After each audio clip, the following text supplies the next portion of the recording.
biker gang, your main, the real Bill Real.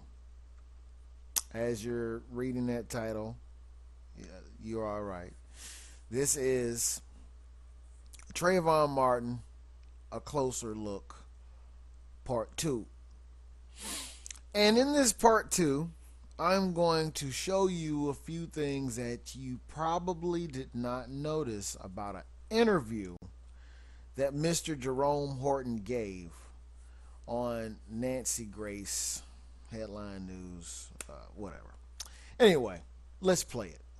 We have Jerome Horton here with us tonight. He was Trayvon Martin's football coach. Thank you so much for joining me. Thank you for having me. And I know that you're also a friend of Tracy Martin, a close friend. Can you tell us how he's doing? He's devastated. I mean, he hurts deeply. He feels like Trayvon is looking down on him, and he feels like he let Trayvon down. And basically what I've been telling him is just, you fought a good fight. This has been going on for a year and a half, and he's done everything that he could to get justice, to fight for justice for Trayvon. And he was in the courtroom every single day to support his son. He still feels like he let him down. Yeah. Hold up. Let me let you in on the people who let the kid down.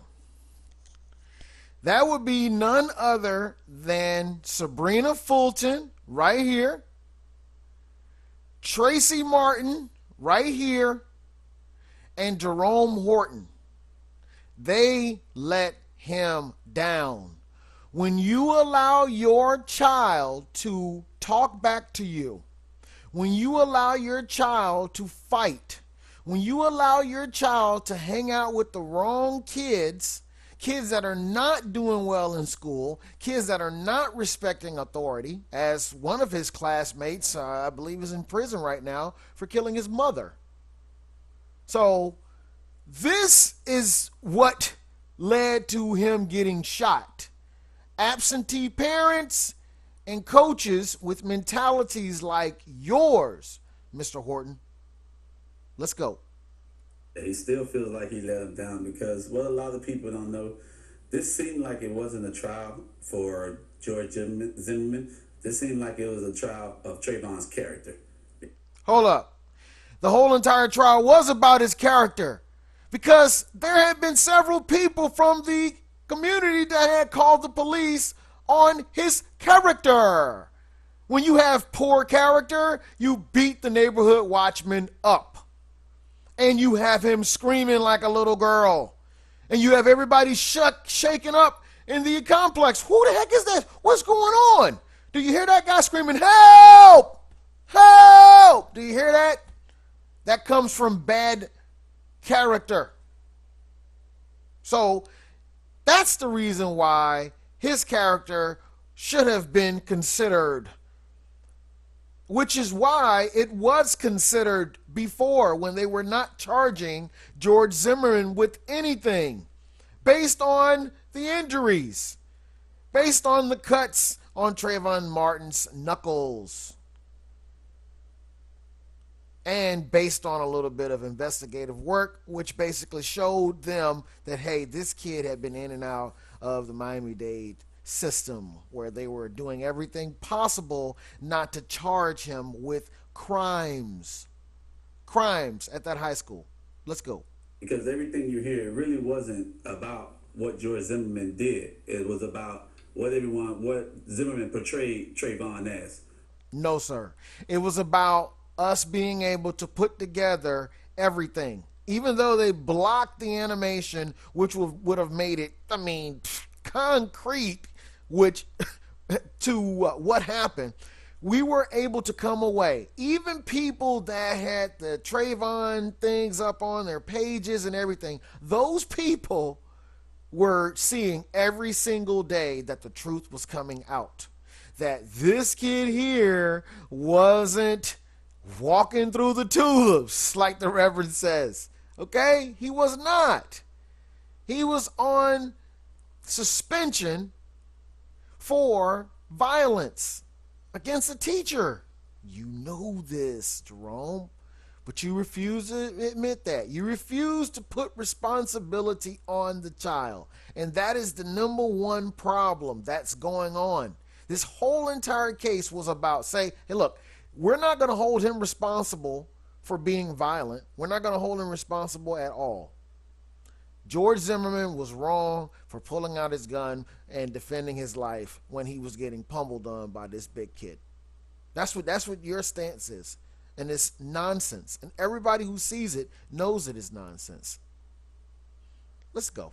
Let you continue on with what you're saying. Come on. That led up to what he did.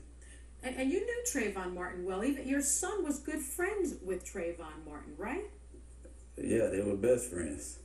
Yeah, okay. They were best friends, but all throughout this time, we have never heard of your son.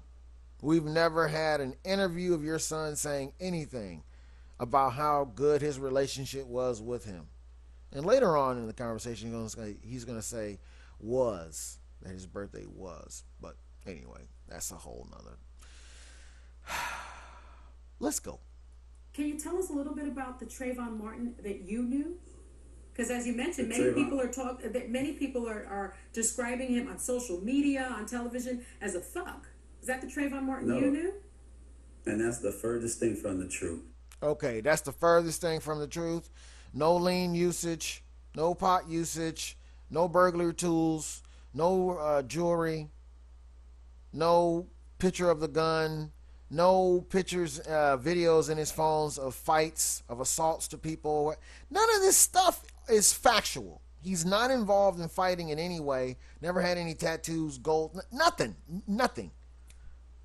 That's what Mr. Horton would like for you to believe, people. That's the reason why I've been saying what I've been saying about this case from the beginning.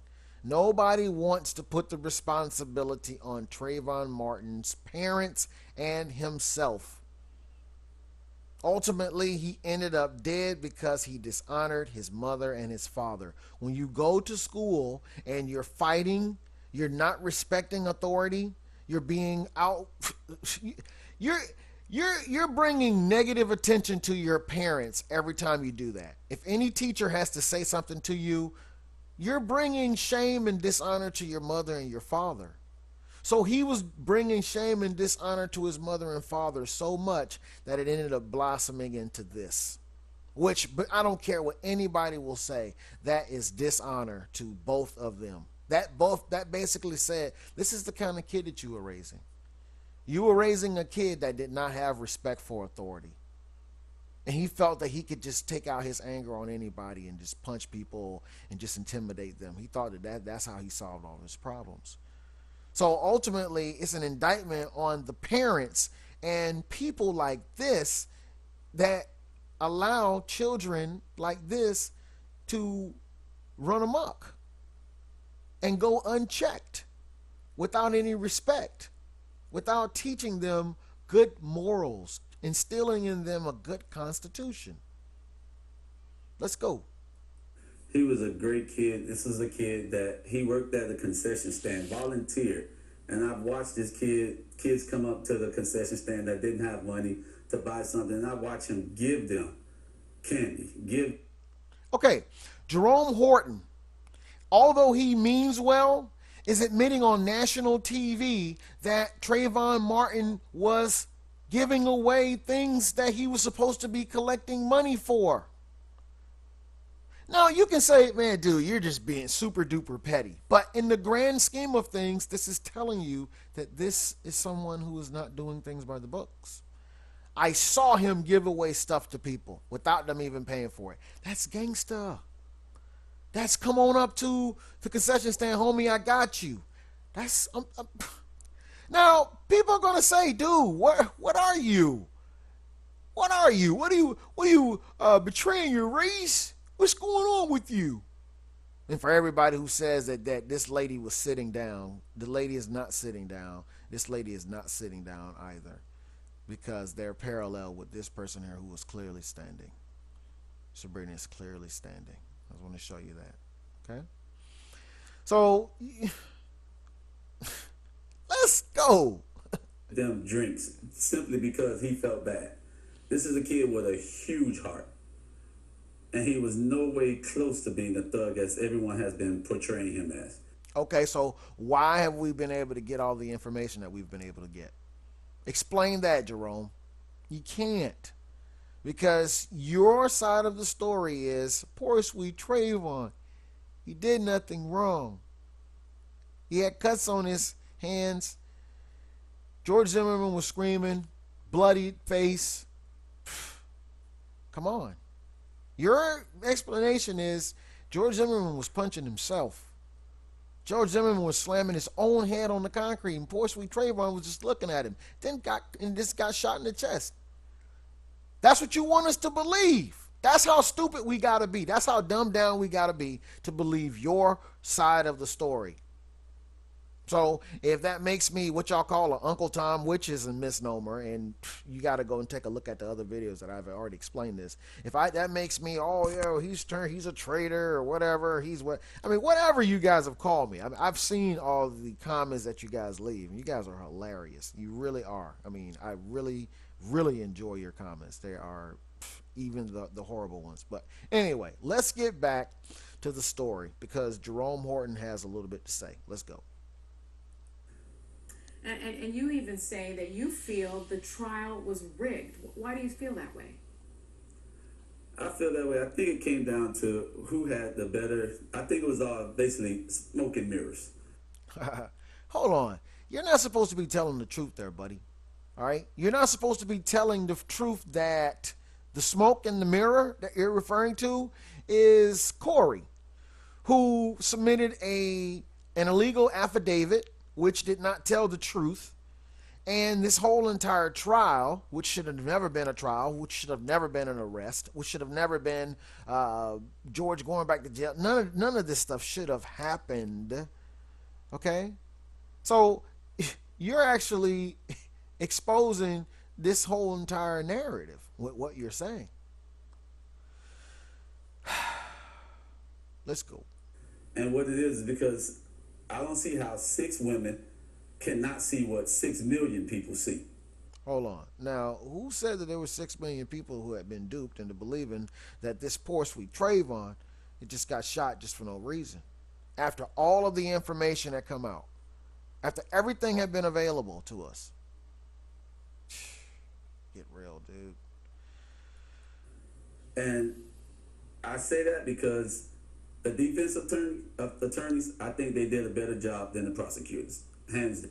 Hold up. Now, could it be that they were actually dealing with truth and the prosecutors had nothing more than use of some curse words and just a bunch of fluff? And could that be the difference? Somebody was lying. They knew they were lying. They were intending to deceive the people. And then you had one guy who could look at the situation and tell what had happened. This stuff is simple, people. Let's go. Yeah. And I think that's what it came down to. Really? You Yes. think that the state just didn't do a good enough job? That's my honest opinion. I think the state didn't do a good enough job. I watched it every single day, and that's my honest opinion. Yeah, that's your honest opinion. Whenever people say that's their honest opinion, watch them. Because they're actually admitting to you that they're not honest when they're talking to you most of the time. Most of the time there's about a 70-30 split. 70% truth, 30% lies. And unfortunately, folks, during this interview, Mr. Horton is giving you, a nice dose of the 30% of the lies. Let's go. I've watched the 2 defense attorneys tear down everything that the state did. I watched the state not even have any rebuttals to tear down what they're saying. Maybe because this guy was telling the truth. Maybe he was looking for Trayvon. Maybe Trayvon was hiding behind the bushes. Maybe Trayvon snuck up on him in a quick way while George was looking at him and hit him. Maybe George was dazed. Maybe George was being pummeled on the ground, getting hit by a 6'2" fighter from Miami. Maybe that's the truth. Maybe he really wanted somebody to help him get the guy off of him as he was beating him up. That's a possibility. Like I've been telling you guys all along. Let's go. I mean, granted, they did the story with George Zimmerman. They tried to go into how he did all these interviews and how the story changed, but they never really went into it. They pretty much just let it go. Well, you let it go because the story is consistent. It's the same story that he told him that night. It's the story that he told him during the polygraph. It's the story that he told later on. It's the story that he told again in court. Come on, dude. Look at the evidence. You know the truth. But you're an apologist for thuggish kids.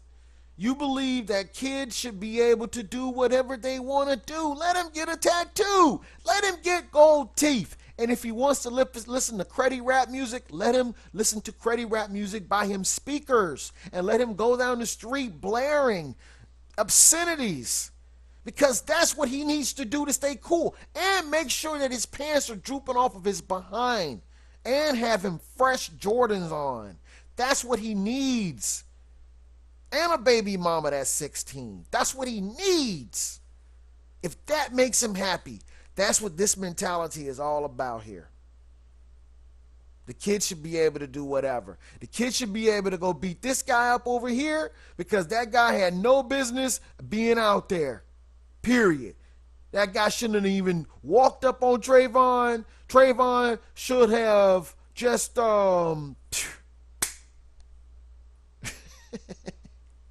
getting so I'm getting lost in the insanity. I'm truly getting lost in the insanity. Let's go. Now, you say that your son was best friend. All right. Now, this picture right here is Photoshop. Okay? Just take a look at it. You know, it doesn't take really much to be able to see this. The whole entire thing is Photoshop. But anyway. Friends with Trayvon Martin. How is he handling this? How is your son handling this? He basically don't like to talk about it because it hurts him. He misses him. He walks around with a Trayvon Martin post card around his neck. That was. Hold up. Your son doesn't like to talk about it, but he walks around with a Trayvon Martin postcard hanging around his neck. That's what Jerome Horton just said. That's what he wants you to believe. Let's go. Was his friend. They grew up together. They played football together. That's who we know. They hung out together. He talked to him the day before he got killed. And what did they talk about? They talked about when Trayvon came home about them being able to hang out that same week, that weekend. And that's because the following day was my son's birthday. The day after Trayvon Martin was killed was. That's a lie, but that's all this is on. Oh, let's go. Your son's birthday? Was my son's birthday. Yeah. Hey, let me just explain this here, camp. This camp was for a week. 1 week. So I don't want you guys to, buy into that lie that he told in the other video. Like this was some, really long program. But anyway, let's go. Is there any good that you think can come out of this? Any lesson that you or your son will take with you? I mean, I think a lot was made on the him wearing the hoodie. And I think a lot of people are judged like that. I tell my son the same thing. You are perceived as what you look like. Hold up. So you're admitting that a hoodie looks suspicious. You're admitting that you are judged on your appearance. Thank you, sir. Thank you for telling the truth that you need to wear something that shows who you are. You need to be dressed in a fashion that is non-threatening. You need to pull your pants up. You should not fit the description of a burglar. You should not fit the description of a gangster or a wannabe gangster. That's what you're admitting. If only you would stand for something and say, hey, kids, take those hoodies off when you're in certain situations. Hey, if somebody comes up to you and they want information, hey, volunteer the information, let them know where you're going so there won't be any issues. That's what you're supposed to be saying. If you were worth your salt, that's what you're supposed to be saying. You're supposed to be doing PSAs like that. Instead of saying, hey, go after that guy, man, because that guy, he was defending himself. Stupid. Let's go. It's wrong. That's the society that we live in. I mean, but how many, African Americans that we know that went to jail, went to prison for a crime they didn't commit, and years later they got off for a crime that they didn't commit. See, that's what this is all about. To give you the fake picture here, and then want to tie it in to say, well, hey, you got to think about it. There's been a lot of injustice. So just because there's been a lot of injustice, hey, there's a possibility that, but what I'm saying, you might need to pay attention to this. You might need to side with me. Come on over here up under this victim tent. See, it's good over here under the victim tent. Leave it alone. They were prosecuted on. That's just the justice system that we have. It's not fair, and it doesn't work. And until it changes, things like this with Zimmerman shooting an unarmed teenager, it's going to continue to happen. See, that's the bullcrap they're selling you. If you continue to raise up kids that think that they could do whatever they want to do, punch you, be disrespectful, have no regard for authority or their parents, then yes, it will continue to happen again, because people aren't going to sit there and take behind whoopings from these kids. They're going to pop them.